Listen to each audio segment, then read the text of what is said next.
अध्यक्ष महोदय, हे भाषण करताना माझे मन अत्यंत जड झाले आहे। सर्वाधिक वेळा उपमुख्यमंत्रीपद आणि दीर्घकाळ वित्त विभागाची धुरा सांभाळलेले राज्याचे लाडके नेते माननीय अजितदादा पवार आज आपल्यात नाहीत। त्यांच्या जाण्याने राज्याच्या सार्वजनिक जीवनात आणि प्रशासनात कधीही भरून न निघणारी मोठी पोकळी निर्माण झाली आहे। त्यांनी एकूण 11 वेळा राज्याचा अर्थसंकल्प मांडला। अजितदादा व अर्थसंकल्प हे नाते दृढ झाले होते। त्यांच्या करड्या शिस्तीमुळेच महाराष्ट्राची वित्तीय स्थिती कठीण काळातही स्थिर राहिली। काम करणारा माणूस ही त्यांची ओळख आणि त्यांनी दिलेली विकासाची दिशा आजही आपल्याला प्रेरणा देत आहे।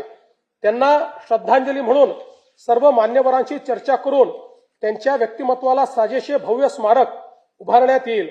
तसेच